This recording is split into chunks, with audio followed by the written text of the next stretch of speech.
Sans club français, sans anecdote. D'ailleurs, si vous voulez une partie 2 avec d'autres pays, n'hésitez pas à me le dire en commentaire. AC Ajaccio. L'ours est le symbole du club, il a même été rajouté sur le logo en 2015. Mais que vient foutre l'ours dans cette histoire, puisque vraiment la ville n'a aucun rapport avec les ours. Il faut revenir à 1919 quand l'ACA a affronté le club anglais, le HSM Carnavon, qui était vraiment supérieur. L'unique but de la partie a été marqué par un joueur d'Ajaccio qui a traversé le terrain tout seul. Et pendant cette action, les supporters ajaxiens criaient au bord du terrain « Allez l'ours !» puisque le joueur avait un physique imposant comme un ours. Depuis, c'est resté et c'est devenu un symbole du club. EA Guingamp. Comme tu le sais, l'acronyme EA signifie en avant. C'est un peu différent et un peu plus original que les autres clubs. Un certain Henri Deschamps veut promouvoir l'éducation au sport et il va alors créer la société d'éducation physique En Avant où les gens peuvent pratiquer toutes sortes de sports dont le football. Il a repris l'idée En Avant dans les journaux socialistes européens qui portent souvent le même nom. Le nom du club est donc issu à la base d'un mouvement politique. FC Villefranche Beaujolais. Le tigre présent sur le logo du club n'a vraiment rien à voir avec la culture de la ville et la région qui est viticole. Ils ont juste choisi cet animal parce que c'était stylé et un peu plus agressif, et aussi pour arranger le petit sponsor du club, Tiger Balm. US Boulogne. Randall Colomani, avant d'exploser avec Nantes, il s'est fait connaître en prêt au Boulogne-sur-Mer en National 2 et c'était un petit brut des tacles. Il a reçu 2 cartons rouges en 2 matchs, ce qui lui a valu une suspension, et pour remédier à tout ça, l'entraîneur va lui interdire de tacler, et même pour qu'il apprenne un petit peu à gérer son agressivité, l'entraîneur va lui demander de compter 5 secondes à chaque fois avant de se relever quand une faute était faite sur lui et qu'elle n'était pas sifflée. GFA Rumilly-Vallière. En 2021, le GFA s'est hissé jusqu'en demi-finale de la Coupe de France face à l'AS Monaco. Juste avant, les Rumilliens avaient fait tomber Toulouse sur le score de 2-0 qui était encore pensionnaire de Ligue 2. Bon, malheureusement, ça sera une défaite contre Monaco. On peut juste noter qu'ils ont ouvert le score avec ce magnifique but d'Alexis Peuget. Après, bon, ils vont s'en reprendre 5 dans la foulée. Stade Brestois 29. Le surnom des joueurs là-bas, c'est les Tizef. À la base, ce surnom, ça concernait seulement une partie des habitants de Brest, puis ça s'est vite étendu à la ville entière. C'est en référence au quartier à côté du pont de la Recouvrance où il y avait un vent de fou malade là-bas. Et les habitants, ils parlent un petit peu un langage bizarre, une sorte d'argot assez local. Pour appeler ce vent, ils l'appelaient le Tizef, puis après ça a découlé sur le nom des joueurs du club. Grenoble Foot 38. Olivier Giroud, qui est né à Chambéry en Savoie, a été formé au GF 38 et son entraîneur Mecha Badzerevic lui a vraiment dit droit dans les yeux qu'il n'avait pas le niveau pour jouer la Ligue 2, puisque en 27 matchs, Gigi avait fait trembler les filets seulement à 2 reprises. Quand il a été prêté à Istres en National, il s'est relevé. Sûrement que ce fameux coach qu'il a dénégré s'est servi de lui à mauvais escient. Marrant de se dire qu'il est maintenant le meilleur buteur de l'équipe de France. Dijon FCO. La chouette est le symbole de la ville de Dijon. Elle est présente sur l'église Notre-Dame où les visiteurs peuvent la toucher pour faire un vœu. Sauf que sur le logo du club jusqu'à 2006, eh ben ils ont foutu un hibou. On voit très bien que l'animal a des sortes de sourcils et c'est le critère majeur qui différencie un hibou qui a des sourcils d'une chouette qui n'en a pas. Tenon et bien Grand Genève FC. On remonte à quand le club était à son prime lors de la période de l'ETG. Pour la première année en Ligue 1, Pascal Duprat, qui était entraîneur à l'époque, avait dit que si le club se maintenait en Ligue 1, il se raserait les cheveux avec tous les membres de son staff. Ils se sont ramenés alors pour la finale de la Coupe de France à Paris face à Bordeaux, la tête rasée avec la plupart de son staff. Canet-Roussillon FC. Bon, comme tu le sais très sûrement, les Canetois avaient suspendu les rêves de Coupe de France de l'OM en 2021 lors des 16e de finale. Par contre, ce que l'on sait moins, c'est que de base, le club s'appelle le Club Olympique Perpignanais. Oui, c'est pas du tout logique, mais qu'est-ce que vient foutre Perpignan dans cette histoire? En 1952, Roussillon va se glisser dans le nom, puis en 2014, le FC Canet 66 fusionne avec le club, mais la ville de Perpignan se retire du projet, donc le club a littéralement changé de ville. Athletic Club Arlésien. Arles-Avignon a eu son prime lors de la saison 2010-2011 en Ligue 1. Pendant une présentation de nouveaux joueurs au Compagnies d'Arles, puisque le club n'avait pas de conférence de presse, et bien le président va se tromper sur le nom des nouveaux joueurs devant tous les journalistes. Ça résume bien l'atmosphère du club qui a fini bon dernier de Ligue 1 avec 20 points. Clermont Foot 63. Le cavalier présent sur le logo du club depuis 2004 est en référence à la statue équestre de Vercingétorix. Elle est située à la place de Jaude à Clermont-Ferrand. US Quevilly-Rouen Métropole. Sous la présidence de Hamad Lozeï de 1920 à 1959, le club a refusé à plusieurs reprises de passer sous le cap du professionnalisme. Par exemple, en 1972, le club a refusé la montée en D2 pour garder son statut d'amateur. En 2002, le club a même été félicité par Florentino Pérez et nommé meilleur club amateur du 20e siècle. Bon, maintenant, c'est de l'histoire ancienne puisque le club a bien adopté le mode professionnel. Football Bourg-en-Bresse Perona 0-1. Leur seul truc stylé à Bourg-en-Bresse, c'est leur parcours en Coupe de France de 97, où ils ont éliminé 2 clubs de première division, Montpellier en 16e, puis le FC Metz en 8e. Oui, à une époque, c'était assez stylé d'éliminer Metz puisqu'ils étaient vice-champions de France. Leur parcours s'arrêtera à Gerland face à l'Olympique Lyonnais. FC Sochaux-Montbéliard. Sochaux est la plus petite ville en France en termes d'habitants, seulement 4000 à avoir joué dans l'élite française. Bon, maintenant plus trop à cause de leurs problèmes financiers. Stade Rennais FC. En 1991, Rennes va affronter affronter l'OM sous l'air tapis en D1, mais les Marseillais vont enterrer les Rennais sur le score 5-1. Le club breton va accuser l'OM d'avoir empoisonné les joueurs avec du jus d'orange à l'hôtel juste avant le match. Apparemment, les juges n'ont pas vraiment cru à cette histoire puisque l'histoire va donner sur un sans suite. AS Saint-Etienne. La couleur verte emblématique de l'AS Saint-Etienne ne vient pas du tout des couleurs de la ville qui sont bleues et jaunes, mais des scores du magasin Casino. Je sais, là c'est tout de suite beaucoup moins stylé, mais le partenaire historique de l'ASSE, ça a toujours été Casino, puisque le nom du club à la base c'était l'amicale des employés de la société Casino. La Berrichonne de Châteauroux. Châteauroux a déjà joué l'Europa League. Oui, je sais que cette phrase peut paraître un tout petit peu surprenante en 2023, mais c'est bien arrivé. Surtout que la meilleure saison de la Berrichonne, c'était leur unique saison en D1 en 97. En vérité, ils ont obtenu leur place en réussissant à assister à la finale de la Coupe de France face au PSG en 2004. Malheureusement, ils vont s'incliner sur le score de 1-0. Mais puisque le PSG a fini deuxième du championnat cette saison, ils ont laissé la place de la Coupe UEFA à Châteauroux, puisque normalement le gagnant de la Coupe de France remporte une place en C3. Bon, ils vont se faire exterminer par Bruges 4-0 à l'aller et 2-1 au retour. AS Beauvais. On peut voir que le logo de Beauvais a une petite phrase en latin. C'est la devise de la ville de Beauvais qui veut dire « Tel ce pieux fiché constante et ferme je resterai, jura d'Aulois ». Le seul palmarès du club, c'est que le youtubeur footballeur Valiénard avait joué là-bas. Bon, maintenant il joue plus là-bas, il joue à Thonon. CS Sedan Ardennes. En 2013, Sedan évoluait en Ligue 2. Malheureusement, le club est relégué sportivement puis relégué en CFA2 pour liquidation judiciaire. Après 10 ans, le club remonte jusqu'en national. Durant cette période, les frères Dubois qui gèrent le club ont eu des petits liens avec un club saoudien, Fad Khalid Faisal, avec pour objectif de relancer le club. Bon, apparemment l'objectif Arabie Saoudite ça n'a pas marché du tout puisque en 2023 le club a été liquidé judiciairement avec un petit retour en Régional 3. FC Lorient. À l'origine, les joueurs de Lorient n'étaient pas surnommés les Merlus mais les footballeurs de la marée sportive puisque le maillot à l'époque bleu de Lorient représentait les formes du grondin, mais finalement le Merlu va le remplacer parce que de ce que j'ai compris c'est apparemment un poisson plus noble. Olympique Lyonnais. En 2003, quand Cristiano Ronaldo était encore avec le Sporting Portugal, les Portugais veulent échanger Tony Vérel qui était à l'OL avec Ronaldo. Sauf que Lyon n'en voulait surtout pas du Portugais. Ouais, ils étaient surtout très cons puisque quelques temps plus tard il est parti chez Manchester United. UF Mâconnais. Le président du club c'est Alain Griezmann, le père de Antoine Griezmann. D'ailleurs Grisou avait fait ses débuts au football là-bas. FC Tours. Dans son équipe prime lors des années 80, le club a fait connaître au grand jour l'Argentin Delio Onis. Il est devenu par la suite le meilleur buteur du championnat de France avec le Stade de Reims avec 299 buts, un record qui reste toujours invaincu. GFCO Ajaccio. En France, contrairement aux autres pays du football, on a rarement deux clubs professionnels dans la même ville. On en oublie souvent le derby entre le GFCO Ajaccio et l'AC Ajaccio, puisque depuis la chute des Gazélec en 2017, les deux clubs ajaxiens n'ont pas vraiment eu l'occasion de s'affronter. C'était pourtant l'un des seuls vrais derbys de France qui jouaient presque au même niveau. OGC Nice. Les Aiglons n'ont pas joué avec le rouge et le noir toute leur vie. Pendant 11 ans, de 1908 à 1919, Nice jouait en bleu et noir. La couleur a changé quand le club a fusionné avec le Gallia Football Athletic Club en 1919 qui portait les couleurs du Nice actuel. AJ Auxerre. Comment ne pas parler de Giroud, mythique entraîneur du club quand on parle de l'AJA. Il détient le record de longévité d'entraîneur d'un club en Ligue 1, 40 saisons au total. Il a commencé en 1961 pour terminer en 2005. Un véritable emblème du football français, ce Giroud. US Avranches Mont-Saint-Michel. Puisque courant 1850, la ville a connu une forte immigration de la population britannique qui a importé le football en France. Surtout en 2000, l'USCA a été le premier club français à ouvrir une école spécialisée dans l'arbitrage au football. SC Toulon. Lors de la Coupe de France de 1958, les Toulonnais devaient affronter Sochaux au stade Vélodrome. Mais sauf qu'on a un tout petit problème durant cette histoire, c'est que Toulon et Sochaux jouaient en bleu et jaune tous les deux. Alors pour remédier à ce problème, les Toulonnais ont disputé le match avec les maillots de l'OM. US Pays de Cassel. Le club de Régional 1 avait affronté le PSG en Coupe de France en 2022. Un bon petit 7-0 dont un quintuplé de Kylian Mbappé, le premier de sa carrière. Oui, on retiendra juste que le club s'est fait humilier, c'est parfois un tout petit peu triste la vie. AS Monaco. Thierry Henry a été entraîneur à Monaco, il n'était pas vraiment réputé pour sa bienveillance. On connaît tous cette fameuse vidéo à Viry-Châtillon. Parce que j'ai été éduqué par mon père. Viry-Châtillon,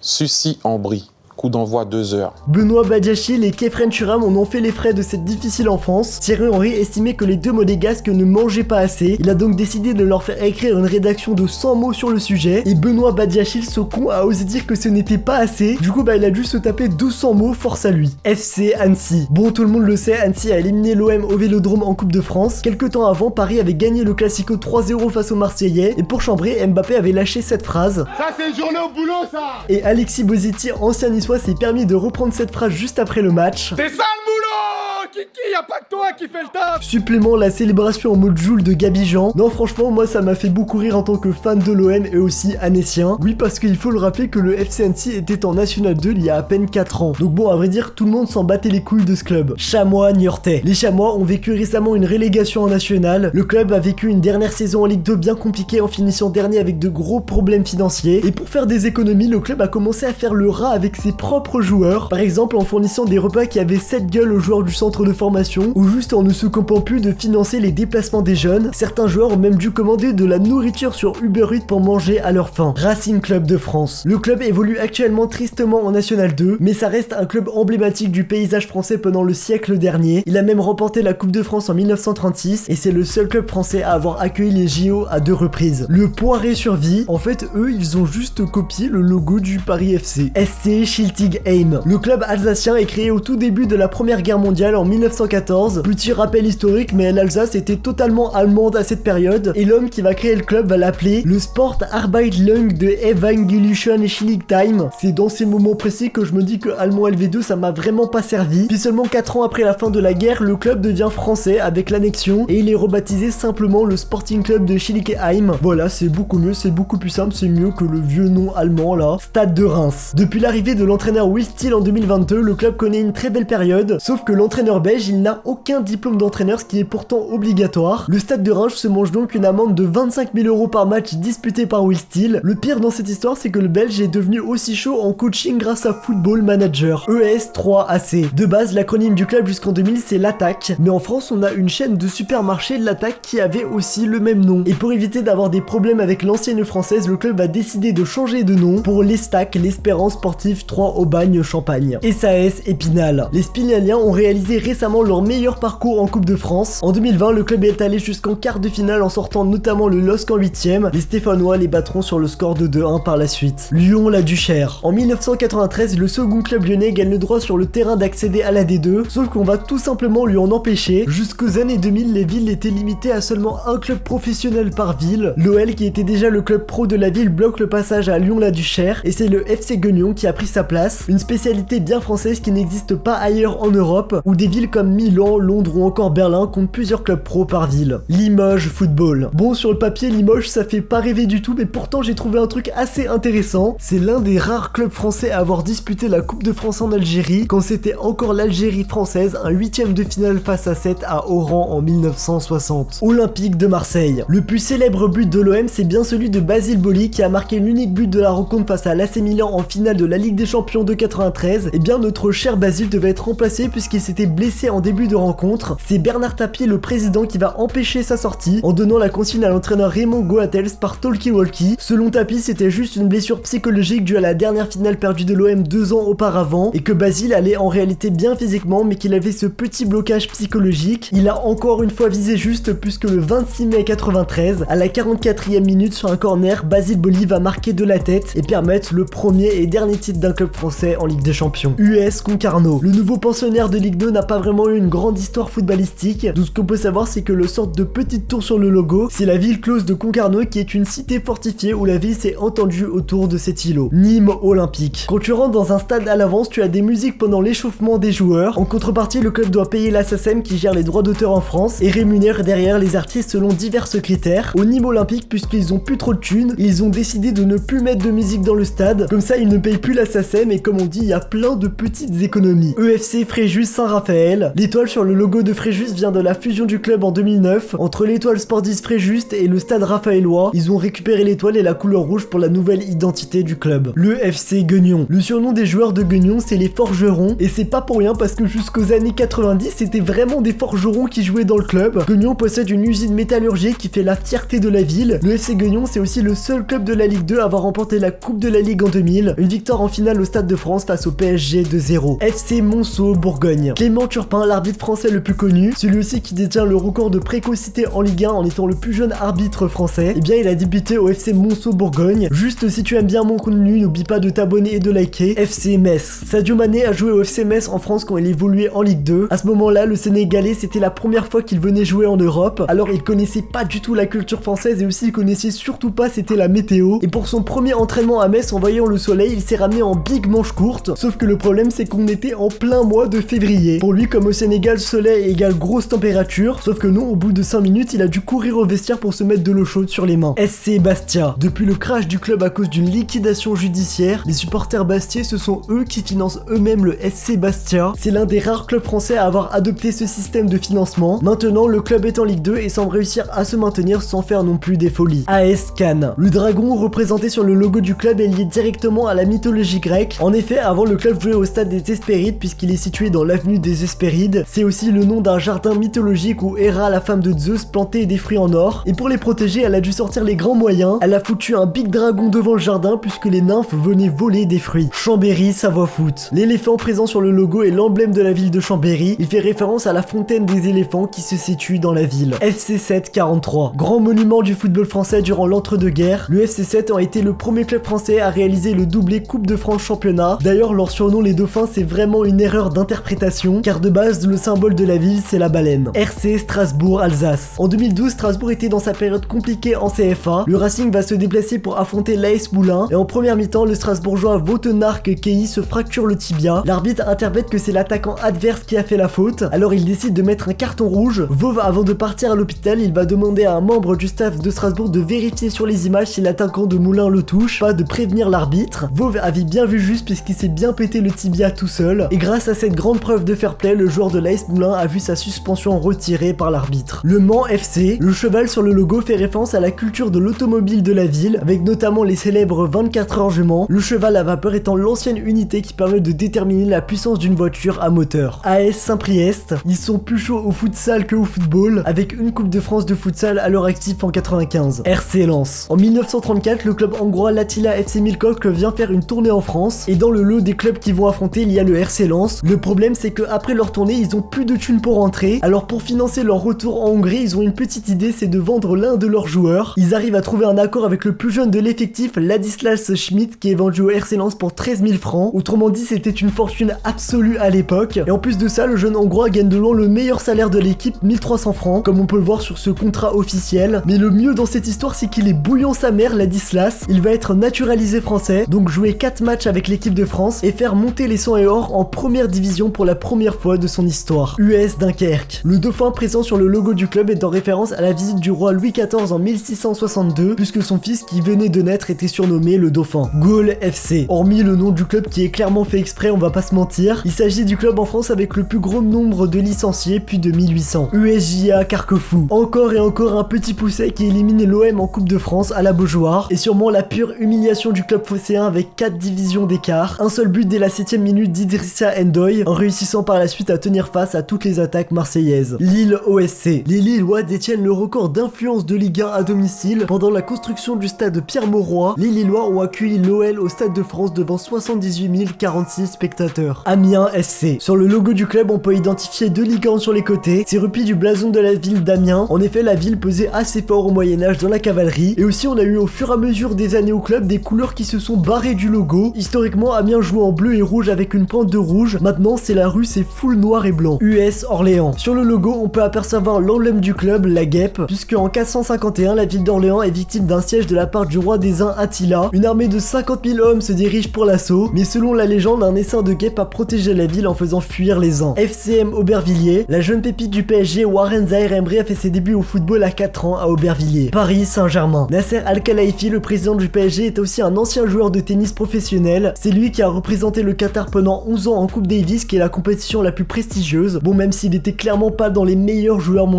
En 96, il s'est fait humilier par Thomas Muster, le numéro 2 à l'époque, sur le score de 6-7-0 et de 6-7-1. Donc maintenant, en plus de s'occuper du PSG, il s'occupe aussi de la fédération de tennis qatari. Valenciennes FC. Lors d'un match face au Red Star FC à Lungesser en décembre 1968, Valenciennes est devenu le premier club français à faire apparaître un sponsor, il s'agissait de Vittel. Red Star FC. L'étoile rouge est un grand dans l'histoire du football français. Maintenant, après de grosses difficultés, le club évolue actuellement en National 1, mais il a déjà remporté la D1 en 1941 pendant que l'Allemagne occupait la France. Le club parisien a aussi affronté 4 ballons d'or durant son histoire. Raymond Kopa, le russe Lev Yachine, Jean-Pierre Papin ou encore Zinedine Zidane. Vendée les Herbiers Football. Revenons sur l'un des meilleurs parcours d'un petit pousset en Coupe de France. En 2018, les Herbiers, un club de national qui est dernier de son championnat, a réussi à faire l'exploit de se ramener en finale de la Coupe de France face au PSG. Ils auront éliminé Auxerre en 8ème de finale et Lens en quart de finale. Malheureusement, les Vendéens s'inclinent s'inclineront contre les Parisiens 2-0 au Stade de France. Havre AC. Le club havrais se revendique comme le plus vieux club de France en étant fondé en 1872. Cependant, les historiens ne sont pas convaincus à 100% et estimeraient que la section football n'a que été créée en 1894. Paris FC. Le Paris FC a été un club fantôme pendant une saison entière. En effet, avec l'échec du CA Paris en 1963, du Racing Club de France en 1966 et du Stade Français en 1968, la FFF souhaite créer un club professionnel parisien, mais pendant une saison, le club ne parvient pas à trouver une dérogation pour commencer en première division. Finalement, une partie du club va fusionner avec le Stade germanois, ce qui va donner le Paris Saint-Germain FC qui va évoluer en Détroit. C'est le PSG actuel. De base, tout était prévu pour que le Paris FC soit le plus gros club de Paris, mais c'est totalement l'inverse qui s'est produit. US Grande Ville. Les Grandes Villais ont marqué la Coupe de France 2016 en allant jusqu'en quart de finale. Ils ont sorti de la compétition notamment la Ligue 2, le Stade Lavallois. Ils se feront éliminer par l'OM sur la plus petite des marges 1-0. Montpellier HSC. TJ Savanier qui est le capitaine du club. Il vit toujours dans un 60 mètres carrés à Montpellier, même avec son salaire de 180 000 € par mois. Il habite toujours dans son quartier d'enfance, la Gélie de Montpellier, pour rester au plus proche de sa famille, et il part en vacances à seulement 7 km de chez lui à Palavas-les-Flots en camping. Pau FC. La couronne mise en avant sur le logo de Pau ne vient pas de n'importe où. Elle représente le couronnement de Henri IV puisqu'il est né à Pau en 1553. AS Nancy-Lorraine. Michel Platini est le meilleur joueur qui a porté les couleurs de Nancy avec son fameux numéro 10 dans le dos, mais durant la Coupe de France 1978 face à Nice que les Nancéens ont remporté 1-0 grâce à un but de Platini, et bien ce dernier ne portait pas le numéro 10 parce que Paco Rubio le portait ce soir-là, et apparemment il l'a mal vécu, même si bon, on pourrait quand même trouver un petit peu mieux comme traumatisme dans sa vie. Voltigeur de Châteaubriand. C'est un homme religieux, l'abbé Bourgoin, qui a fondé le club en 1907 avec pour volonté de permettre aux plus jeunes de pratiquer du sport, et le premier sport qui a été mis en place c'était la gym. Le football il est arrivé bien plus tard. Louhans-Cuiseaux FC. En 2021, lors d'un déplacement face à l'ASM Belfort en National 3, les dirigeants ont décidé de faire une petite pause sur une aire d'autoroute à l'aller, mais le problème c'est qu'ils ont oublié l'un de leurs joueurs titulaires sur l'aire d'autoroute. Ils se sont rendus compte de leur bourde seulement en arrivant à Belfort et ont dû renvoyer un minibus pour aller le récupérer. Toulouse FC. Le 4 avril 1953, le TFC va en déplacement à Strasbourg pour jouer un match au sommet de la D2 et le président de Toulouse amène une noix qu'il offre au président de Strasbourg. Bon, je sais pas si ça fait vraiment plaisir ce genre de cadeau, mais en tout cas le pauvre animal va se voir arracher quelques plumes par le président de Strasbourg, car apparemment l'équipe toulousaine aurait obtenu un penalty non mérité. Loa est revenue en vie à Toulouse et a été accueillie comme une star à la gare Matabio, puis à sa mort elle a été empaillée et elle est toujours au club. Angers SCO. Le premier ballon d'or français a commencé sa carrière professionnelle au SCO d'Angers. Il s'agit bien évidemment de Raymond Kopa qu'il a obtenu en 1958. Bon, par contre la période où il l'a eu c'était bien avec le Real Madrid, faut pas rêver non plus. Paris 13 Atlético. La couleur historique du club est le vert puisqu'il est né dans le quartier des Gobelins à Paris. Les Gobelins étant des créatures légendaires des mythes du Moyen-Âge qui sont verts, c'est aussi les petites cartes dans Clash Royale. Les joueurs sont aussi surnommés les Gobelins. FC Nantes. En 1976, Jean-Vincent, entraîneur de Nantes, reçoit une lettre accompagnée d'un sachet de sable. Il y dit dans cette lettre que s'il verse ce sable sur le terrain, il sera immunisé de la défaite. Jean-Vincent, il va le faire, il va tout vider juste devant les cages et le FC Nantes va connaître une série de 92 matchs sans défaite à domicile pendant 5 ans. C'est encore aujourd'hui le record d'invincibilité à domicile dans le championnat français. Stade Lavallois-Mayenne FC. Laval a des couleurs de club assez particulières qui ressemblent étrangement à celui d'un site pas très connu. En réalité, au début du club, les joueurs portaient des maillots rayés en vert et blanc. Du jour au lendemain, le club est passé sur du tango, une sorte de rouge-orange, et une rumeur s'est propagée dans la presse en pensant que le club voulait mettre du rouge sang, mais que la couleur a déteint à l'usure. Évidemment, c'est faux, c'était vraiment juste une couleur pour se démarquer des autres clubs à l'époque. FC Versailles 78. Hatem Ben Arfa, l'espoir déchu du football français avant d'aller dans le centre de formation lyonnais, il a été formé à Versailles. Juste, j'en profite pour dire que depuis qu'il a quitté le LOSC en 2022, il a vraiment lâché le football pour le paddle. On n'est pas près de le revoir sur un terrain de football. Rodez AF. Lionel Messi a envoyé sa candidature au Rodez AF en 2016, mais le club a tout simplement refusé la demande de l'Argentin. Ouais, en réalité, c'était juste un Camerounais qui portait le même nom. Lionel Messi Niamsi, un vieux joueur qui a été formé au Toulouse Fontaine, ça fait pas rêver du tout. Girondins de Bordeaux FC. Quand Zidane a signé pour les Girondins, il était déjà très prometteur. Oui, à cette époque, il avait encore des beaux petits cheveux sur la tête, mais surtout à ses débuts, il va connaître une blessure. Pour le conserver, son entraîneur Roland Courbis va le faire jouer une mi-temps sur deux, sauf que Zizou va se faire siffler et insulter par les supporters bordelais à chaque fois qu'il sortait du terrain. Olympique Lyonnais, deuxième anecdote. En 1967, lors d'un derby face à l'AS Saint-Etienne en 16e de finale de la Coupe de France, l'entraîneur des Verts, Jean Sénéchal, va déclarer juste avant la rencontre: à force de jouer la carotte, Lyon n'ira pas loin en coupe. Le problème pour Saint-Etienne, c'est que Lyon va s'imposer 2-0 et les supporters des Goons vont jeter des kilos de carottes sur les joueurs stéphanois à Geoffroy-Guichard pour chambrer le coach des Verts. Stade Briochin. En 2023, les Briochin ont fêté leur montée en D2 qu'ils avaient effectué il y a 30 ans en arrière. Ils se contentent de ce qu'ils ont, c'est assez beau. Olympique de Marseille, deuxième anecdote. En 1935, l'OM remporte sa 4ème Coupe de France face au Stade Rennais 3-0. Et après leur victoire, les Marseillais décident de faire un peu la fête dans les rues de Paris. Sous l'effet de l'alcool, ils se baladent avec la Coupe de France dans les mains. Et ils tombent nez à nez avec un groupe qui est encore plus alcoolisé que eux. Une bagarre générale va éclater. Et les Olympiens vont se retrouver avec la Coupe de France derrière les barreaux pendant plusieurs heures. Olympique de Marseille, Paris Saint-Germain. Oui, y a pas vraiment 100 clubs, j'ai menti, mais j'ai vraiment galéré à en trouver autant. La rivalité entre l'OM et le PSG a été créée de toutes pièces. C'est Michel Denisot, ancien président du PSG et de Canal+,